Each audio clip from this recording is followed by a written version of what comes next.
andiamo in qualche maniera a focalizzarci su quello che è l'argomento, diciamo, centrale. Turismo archeologico, turismo culturale e la potenzialità che possiamo avere. Bene, andiamo a ragionare fondamentalmente su un punto importante. La idea è tentare di spiegarvi cosa sta accadendo, ok? Punto 1, l'evoluzione. Bene, noi abbiamo normalmente in Italia un approccio al turismo culturale che spesso va incentrato in quello che si chiama l'effetto Stendhal o il sindrome di Stendhal. È quando la bellezza fa svenire. Cosa succede? Che questo succede in qualche maniera come approccio, però quello che oggi sta succedendo è che abbiamo passato da una situazione dove il turismo culturale e il turismo archeologico era una proposta di nicchia a quello che è, diciamo, la massa. Siamo passati dal sindrome di Stendhal a quello che io chiamo il sindrome da selfie, ok? Dove si banalizza la cultura. È grave? Sì o no? Beh, andiamo a vederlo. Che cosa sta accadendo sul turismo culturale? Beh, innanzitutto sta prendendo piedi come un turismo culturale, ma a sé, noto a livello internazionale nel mercato come l'archeoturismo, che sta diventando in qualche maniera un prodotto turistico di massa, come vedete qua, banalizzato nel caso di Roma, di massa pura, come per esempio nel caso di Pompei. Ma quello che sta accadendo fondamentalmente è che il turista interessato, dopo lo vedremo le tipologie, più o meno sul turismo, in realtà viaggia perché quello che gli interessa, o meglio detto la sua motivazione prioritaria, pur oggi le motivazioni pure sono strane o difficili in qualche maniera, sull'interesse archeologico. Ma se andiamo a guardarci noi, in Sardegna ci troviamo che di questi ne abbiamo pochi. Di questi, tantissimi. Bella fotografia che ho fatto a Villa Simius, la gente che dopo mi andava a visitare le attrattive archeologiche. Pertanto l'archeologia diventa spesso da noi un complemento o un'attività in più diciamo, alla motivazione di vacanza. Qual è il concetto importante? Guardate, io sempre dico, lo sapete bene, che una delle caratteristiche del turismo italiano è che ci sono 3 elementi. La verità che nessuno sa, le bugie che le diciamo tutti e le statistiche perché le fai andare come cavolo vuoi. E questo ci porta a una considerazione, a una domanda che mi faccio io. Tutti questi milioni di turisti che ci vengono in Italia per la cultura, vengono veramente cultura? Ovvero, la sua motivazione principale è la culturale? Perché allora che cosa accade? Che in realtà, come le statistiche le facciamo andare come vogliamo, consideriamo anche il turista culturale quello che la sua motivazione era altra, ovvero vado al bagno, vengo in Sardegna per andare a farmi le mie vacanze, ma faccio qualche visita culturale e in qualche maniera consideriamo anche questo turismo culturale. Un esempio, tutti i turisti che vanno a Roma vengono per motivazioni culturali o vengono a vedere il Papa?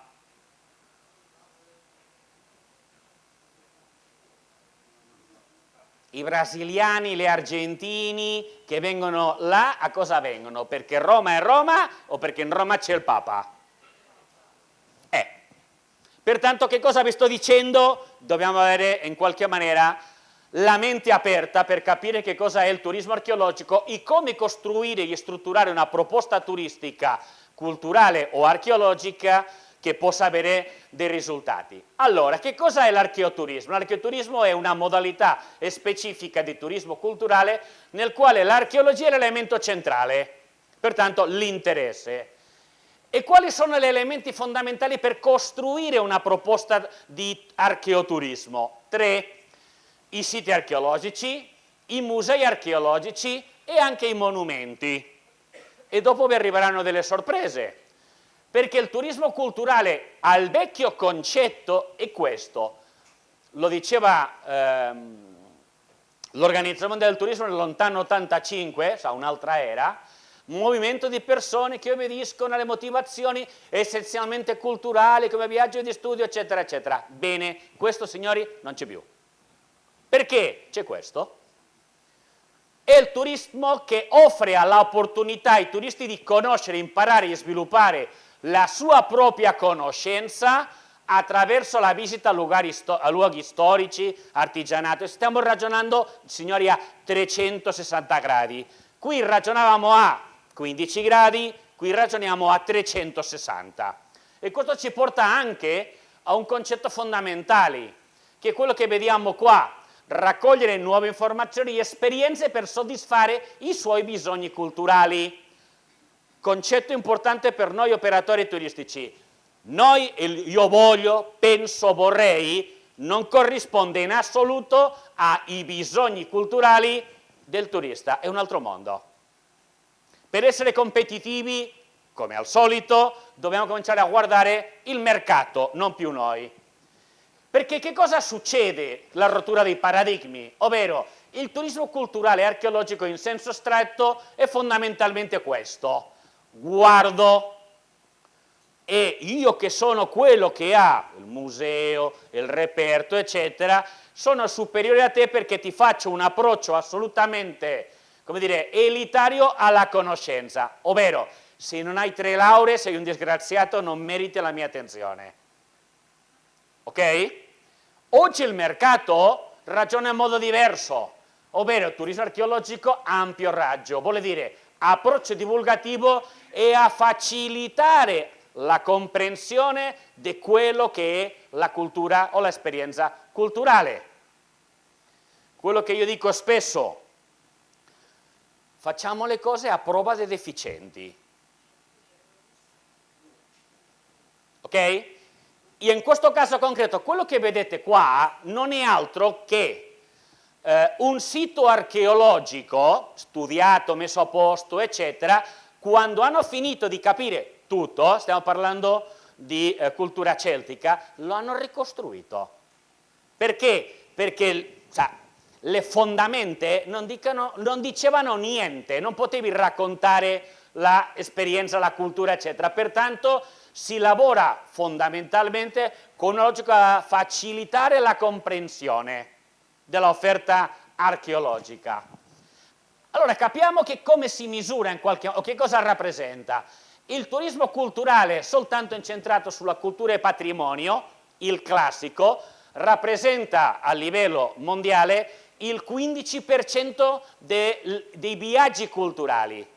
Il 12% è turismo culturale a ampio raggio, ovvero chi va a visitare in qualche maniera l'approccio enogastronomico piuttosto che altre tipologie di turismo creativo, eccetera, che vediamo. Questo ci porta a un fatto, che oggi il cosiddetto turismo culturale a 360 gradi rappresenta il 37% dei viaggi che fanno i turisti a livello internazionale.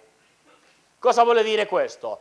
Che sta perdendo forza l'approccio del turismo o della proposta turistico-culturale archeologica, passatemi il termine, seria, patrimoniale, pesante.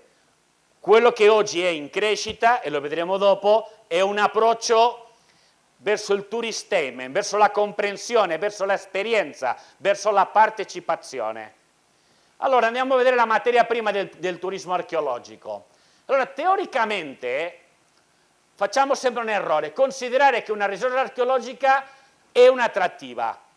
Scusate, non c'è migliore esempio nel mondo di un'affermazione sbagliata come la Sardegna. Quanti nuraghi abbiamo?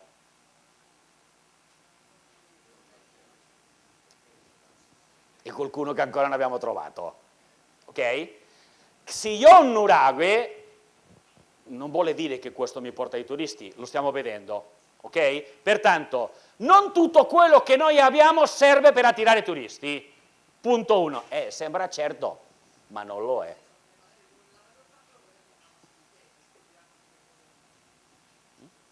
Pertanto, dobbiamo cominciare a ragionare che non sono sufficienti diciamo, le attrattive archeologiche per configurare un'attrattiva turistica. Per attirare l'interesse dei turisti, un sito archeologico, un'attrattiva archeologica ha bisogno che ci sia interesse scientifico, che vada a giustificare questo, che ci sia un certo grado di conservazione, che ci sia stato ovviamente un condizionamento per facilitare la visita, eccetera, eccetera, ma soprattutto che ci siano degli elementi che permettano la comprensione di quello che stiamo vedendo lì.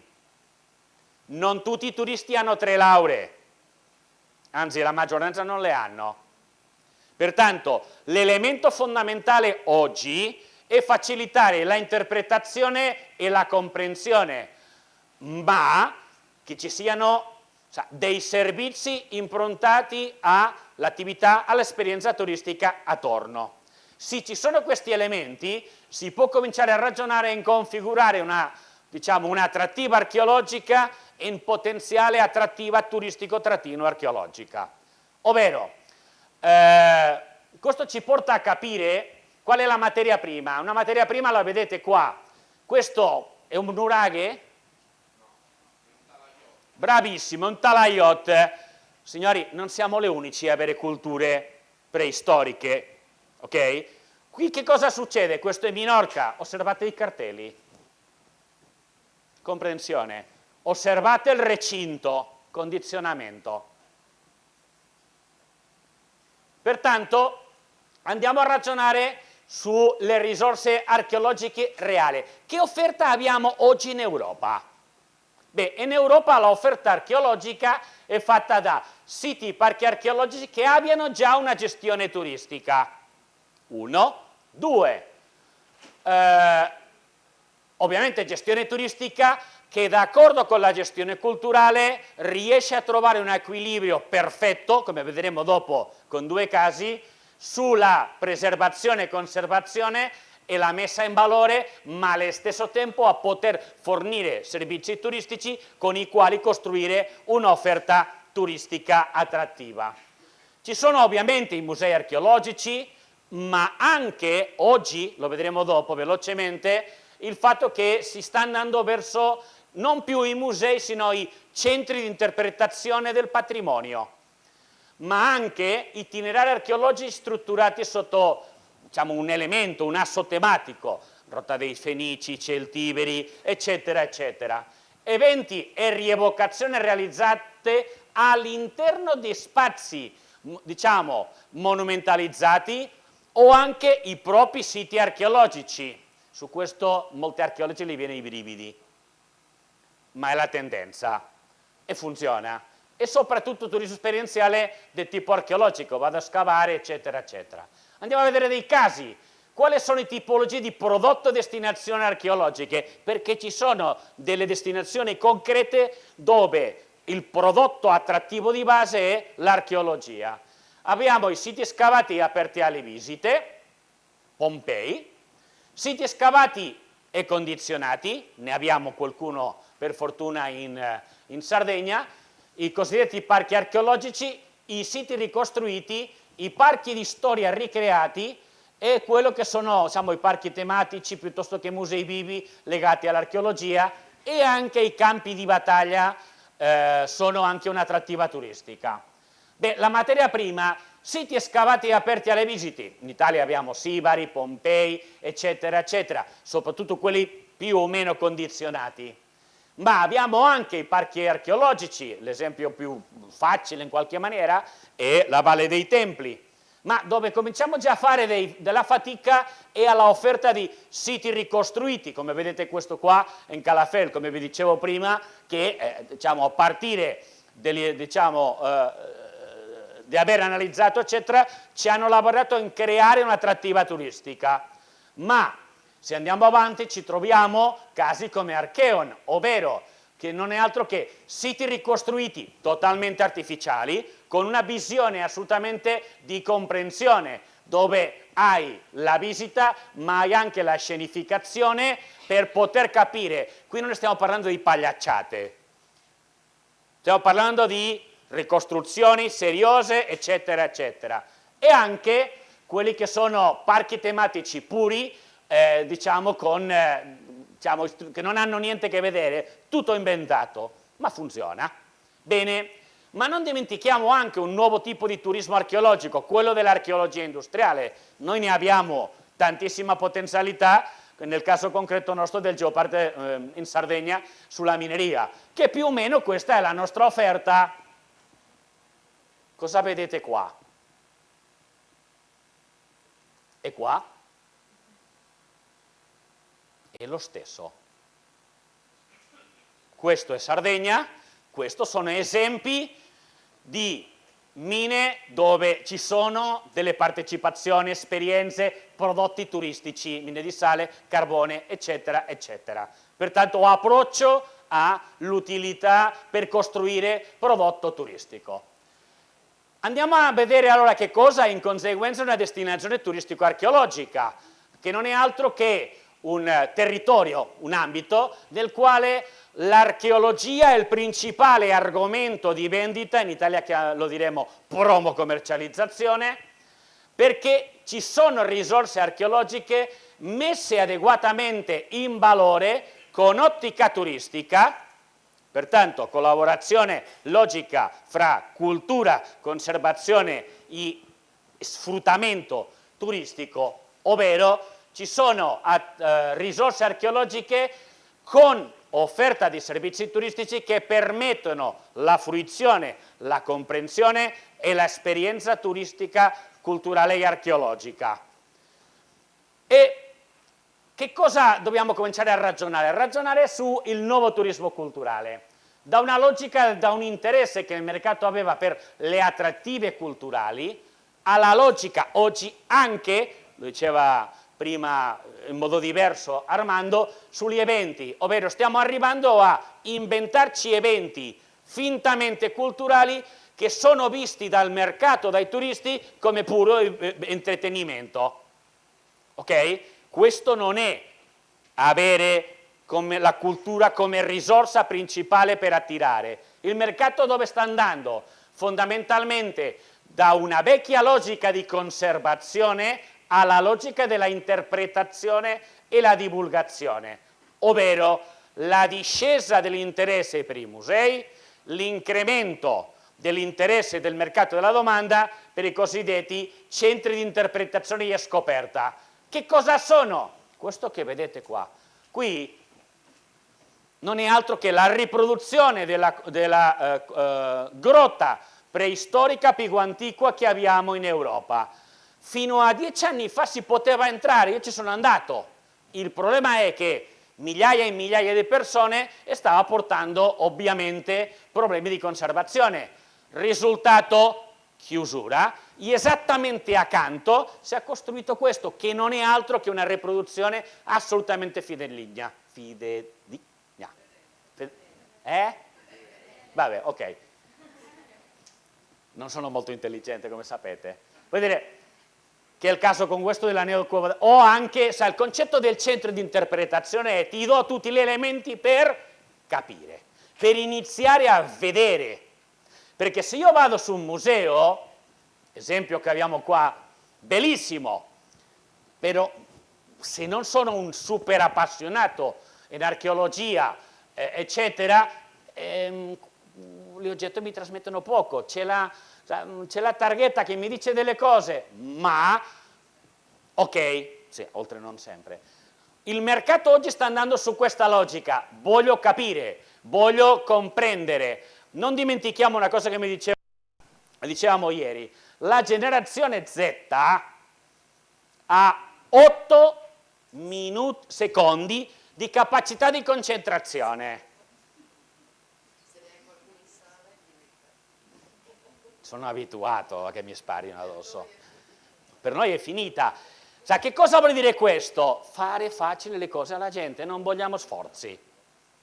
Ok? Pertanto, l'altra logica del mercato è quella di creare a partire dalle attrattive ragioni e motivazioni per incentivare la visita. Esempi culturali, per esempio i forti della legione francese, straniera, bravo. Perché in Spagna abbiamo anche la legione spagnola, sai, ok? Legione straniera, va bene? Vuol dire, o anche il muro di Adriano, vuol dire, si può creare, ma si deve avere una visione di prodotto, non di risorsa, non di 160 gradi, se non di 360 gradi. Perché? Allora facciamoci una domanda, che è questa. C'è interesse nel mercato turistico per le attrattive turistico-archeologiche?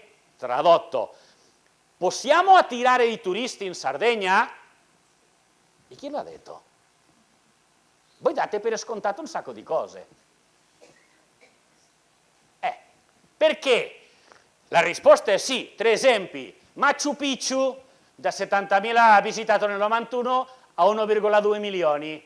Stonehenge, da 800.000 nel 2004 a più di 1.300.000 nel 2015. Pompei, da 800.000 nell'81 a 3 milioni, questo anno si dice che chiuderà su 4 milioni. Vi faccio una domanda, qual è la caratteristica che, diciamo, o il perché questi 3 esempi? Ci avviciniamo. La narrazione. Ragazzi, delle Inca si sa ancora meno di tutto quello che è accaduto sulla cultura nuragica. Si sa niente. Ok? Il fascino. L'attrattiva oggi è il fascino. Narrare, costruire. Noi abbiamo l'approccio a viene a vedere, non raccontiamo, non narriamo. Nuraghelosa, perché ti funziona quello che fai? Con la luna, eccetera, eccetera.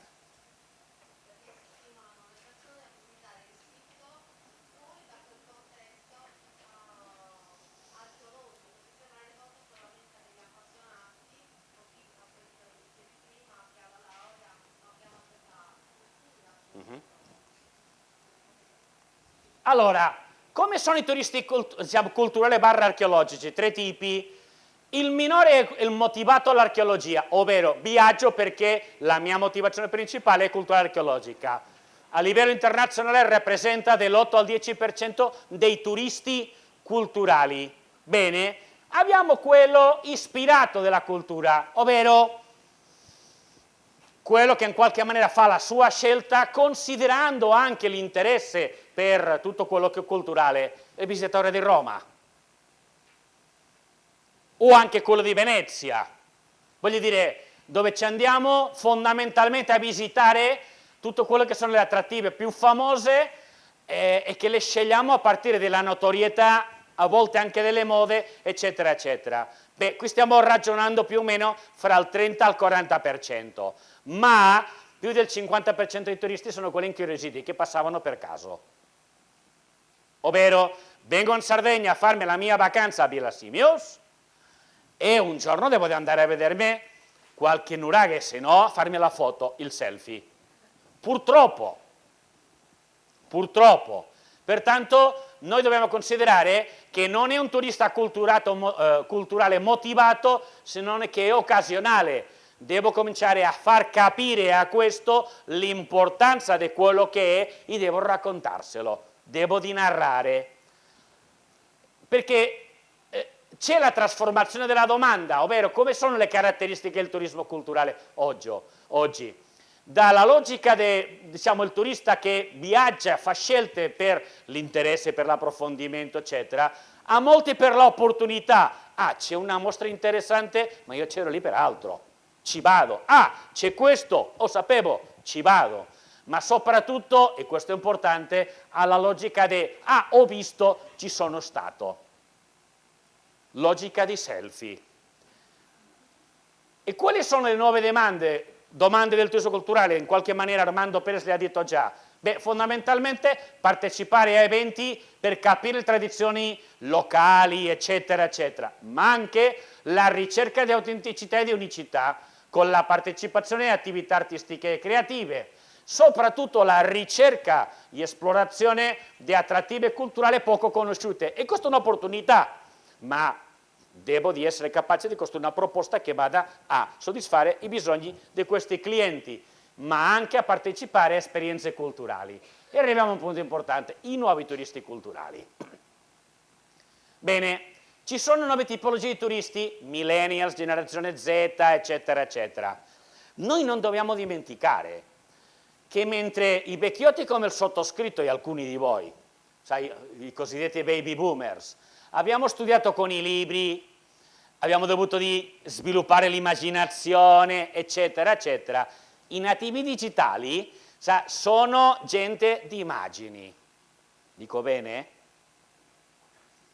Pertanto, devo cominciare a capire che la mia proposta turistica deve cominciare a adeguarsi alle abitudini e ai modi di consumo turistico-culturale delle nuove generazioni, dove abbiamo turisti più esperti e esigenti, perché attraverso internet, attraverso Google Earth, piuttosto che realtà, i giochi, hanno già visto tutto. Nel Colosseo non hanno visto come oggi, lo hanno visto ricostruito, e con i gladiatori dentro, e anche con i leoni che si mangiavano le persone. Soprattutto dobbiamo cominciare a ragionare anche su un elemento che accennava prima Armando, i turisti di altre culture. Signori, ci piacciono un sacco i cinesi, vero? È il desiderio del turismo italiano, i cinesi. Sapete cosa dicono i cinesi quando arrivano a Roma? Mentre voi eravate all'anno 1000, noi avevamo già 3000 anni di storia, vero o non è vero? Non è detto che a loro interessa lo stesso che ci interessa a noi. Uno, loro non vedono e non danno lo stesso valore a quello che noi diamo perché hanno un'altra cultura. Soprattutto dobbiamo ragionare sulla esigenza di personalizzazione delle proposte, dove quello che oggi il mercato mi domanda è un approfondimento leggero. Carissime guide, non raccontatemi la rava e la fava per 2 ore e mezza, perché i vostri clienti, dopo, non 8 secondi, 10 minuti, vi abbandonano con la scusa che devono andare in bagno, o no? Vero? Ma voi insistete a raccontarmi la rava e la fava. Il mercato oggi, ci piaccia o non ci piaccia, vuole informazione, vuole leggerezza e concretezza, soprattutto l'utilizzo di internet come strumento importante. Dove può andare a pescare turisti culturali e archeologici la Sardegna? 4 potenziali mercati.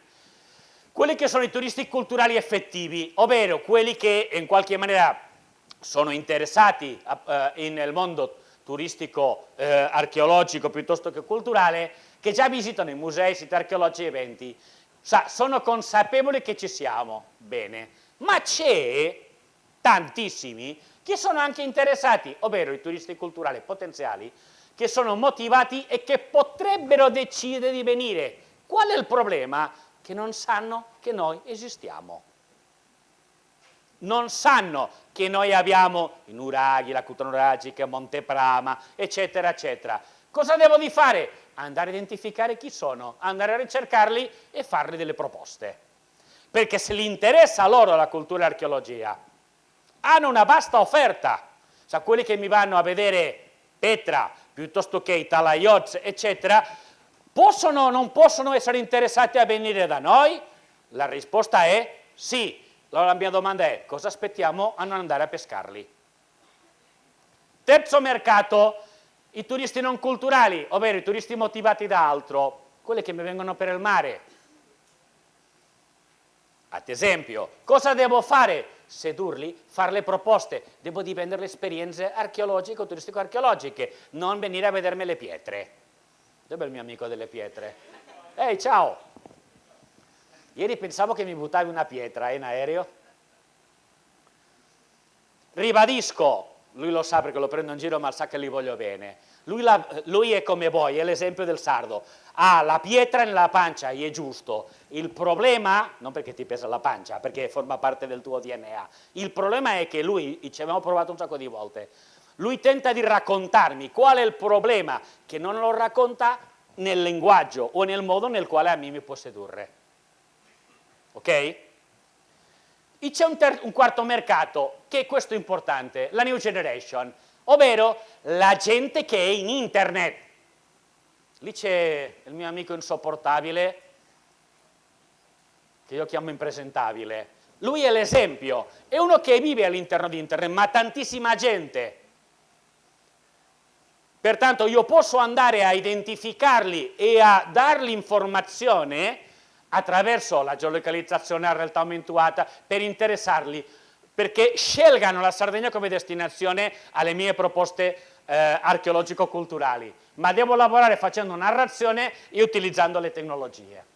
Perché? Per attirare dei turisti culturali millennials e non solo, come è la Z Generation, ma devo partire sul fatto che questi vogliono toccare, vogliono fare, non vogliono guardare, vogliono una relazione con la produzione culturale e la tecnologia è sempre come strumento per ottenere un'esperienza turistica culturale. Come li trovo? Questi sono organizzati in un modo diverso. Le tribù, qui avete la foto, non sono dei giovanotti, però l'esempio è chiaro, è molto chiaro. Sì, la gente che ha interessi comuni, ovvero soggetti connessi da specifici usi e valori, dove in qualche maniera la sua scelta turistica va legata al valore sociale. Ma anche, e questo è importante, abbiamo la logica oggi del fandom, ok? Cioè quelli che si agglutinano a partire, diciamo, in qualche maniera di passioni, bene, ma anche quelli che in qualche maniera cercano la sua benefici personali, eccetera. Beh, questi sono i tre elementi fondanti che definiscono in qualche maniera i comportamenti di scelta dei millennials e della Z Generation. E quali sono i nuovi trend culturali? Vivere autenticamente, utilizzare elementi dove sono loro attivi, ma soprattutto cercano in qualche maniera la social connectivity e l'entrare in contatto con, capire. La cultura di 3.000 anni fa a loro lascia abbastanza indifferente. Perché? Non è perché siano stupidi o non siano interessati, perché non corrisponde come lo stiamo lavorando, presentando e organizzando a come loro comprano i suoi prodotti turistici. Pertanto, come costruire proposte turistiche? Dal mostrare al coinvolgere e raccontare. Dalla logica museale da conservare alla logica di centro di interpretazione, ovvero divulgare e fare comprendere. Quei due esempi che abbiamo lì, non è lo stesso che io te la racconti come vivevano questa gente a vederlo in prima persona. Non è lo stesso tentare di raccontare la difficoltà in costruire i nuraghi, vedendo le pietre, a farti provare, tira da una pietra, muove una pietra. Dimmi. Ma l'esperienza che avrai è diversa. Il selfie che mi faccio facendo il cretino lì, lo metto in Facebook, lo sanno tutti i miei amici che sono lì, gente alla quale noi come offerta turistica possiamo dire ci siamo, non l'avevamo beccato mai. Ma anche dobbiamo ragionare su un fatto, costruire la narrazione, creare fascino, mistero, stupore, eccetera. E la verità, sappiamo talmente poco sulla cultura nuragica che possiamo raccontare qualunque cosa e il contrario di qualunque cosa. Questo non è assolutamente vero, mi piace molto. Questo orientamento è profondamente sbagliato. Bravo, hai ragione. Perché girano vicende assolutamente sulla ragione. No, scusa, non l'ho capito, mi ripete per favore. Non si può dire che sulla città nostra non sappiamo niente e possiamo raccontare qualsiasi cosa. Questo è profondamente inaccettabile.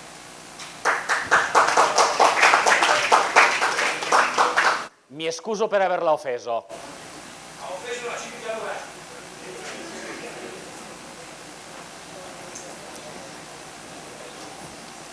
Riformuliamo. Possiamo raccontare con elementi di maggiore o minore vericità la nostra cultura nuragica. L'importante è raccontare, l'importante è far venire i turisti a usufruire del patrimonio che abbiamo. Questo patrimonio deve ovviamente essere sfruttato turisticamente con rispetto, ok? Per generare economia sul territorio. Ok? Ribadisco, mi scuso per aver detto questo, Sono un incolto, non lo sapevo, scusate. Bene. Once,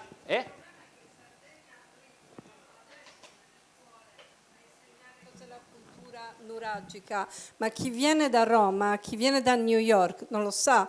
Tutti conoscono Asterix ed Obelix, nessuno conosce a livello, immagino, al quale ti riferivi tu, il fatto che anche in epoca nuragica abbiamo tante storie da poter raccontare, ma finché la storia nuragica non entra nei programmi di studio, non solo a livello regionale, ma nazionale e internazionale, ecco, io mi sento di darti ragione nel momento in cui dici nessuno la conosce. La conosciamo noi che la stiamo scoprendo adesso, perché non in tutte le scuole sarde si studia la scuola nuragica, quindi non è sbagliato dire che nessuno ne sa niente, perché la scuola, i mezzi di comunicazione e tanto altro parlano di Sardegna, archeologia, nuraghi e giganti solo quando ci sono tanti soldi e tante polemiche di mezzo. Tutto il resto non passa come cultura.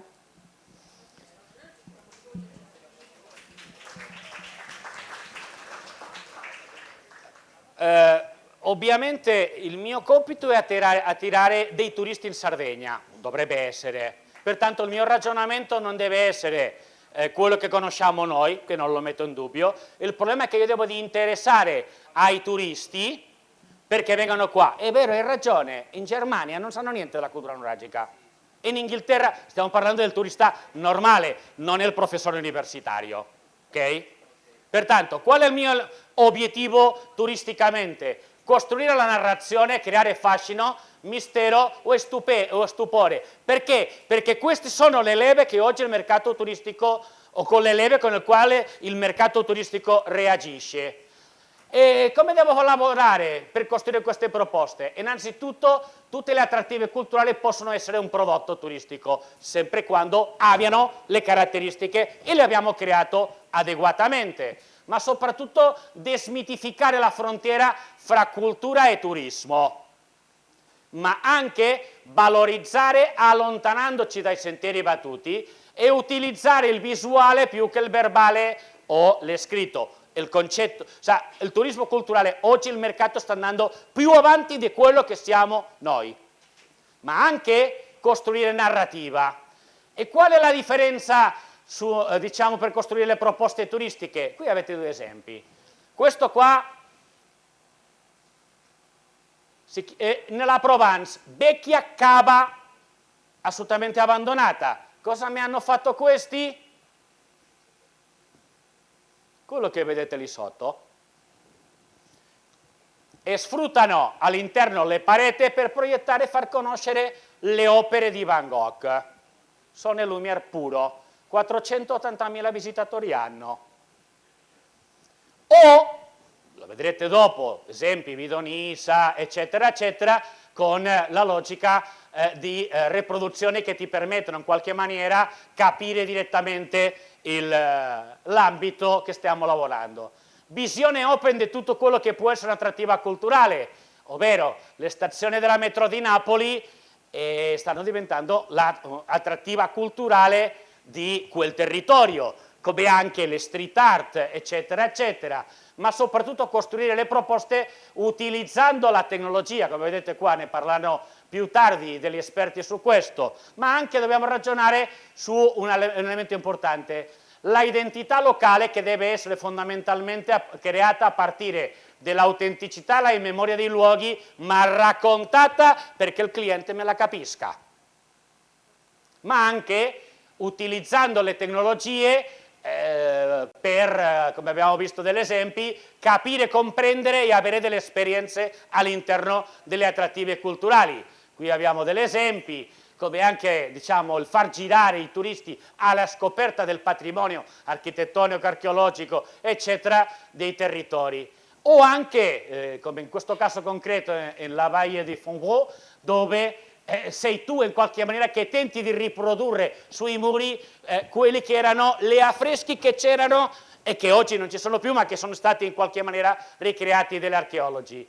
ma anche per esempio la trasformazione di caserme dismesse in 8 musei virtuali, Capanoni, dove finito tutto, si spengono le luci, non c'è niente, ma hanno creato proposte turistiche, culturali all'interno, utilizzando itinerari turistici piuttosto che la realtà virtuale, eccetera, eccetera. Quello che è importante è che oggi l'attrattiva turistica culturale può essere materiale, ma quello che il mercato oggi sta domandando ancora di più è tutto quello che è immateriale. E questo vuol dire che possiamo anche, attraverso la narrazione, la spiegazione e il capire, facilitare e interessare il mercato su quello che può il territorio offrire, per aiutare alla comprensione e che si ottenga un'offerta e un'esperienza turistica memorabile. E ovviamente ci sono tutti gli elementi di gamification per incrementare l'attrattività turistica, abbiamo degli esempi interessanti, ma soprattutto il concetto della immersione in esperienze culturali che città come Parigi, Tallinn, Berlino, eccetera, stanno realizzando, il Van Gogh Light, eccetera, eccetera. Basta, grazie.